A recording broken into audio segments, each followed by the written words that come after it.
Day 2 of the shed roof. So progress has been made. Got that side mostly done. I still have a small piece to cut there. And I've got one more panel, full panel to lay on this side. So what I ended up doing was replace those mangled beams with a 2x4. Bolted right up to the original brackets. And what I'll end up doing is putting a, it's actually pretty rigid now. Probably end up putting a beam here to the floor for the winter, because this thing collapsed because of a snow load years ago. And I don't want that to happen again.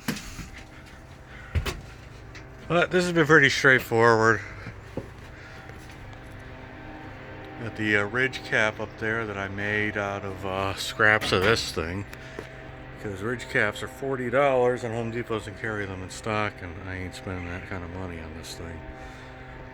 All this roofing material is stuff I pulled out of a scrap bin at work years ago and never did anything with, so I'm doing this as cheap as possible.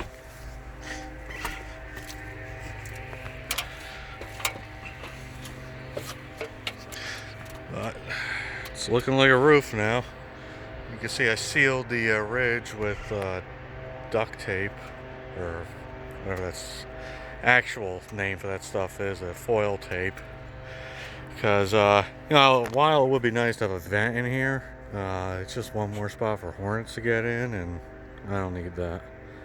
This thing has enough problems with that. So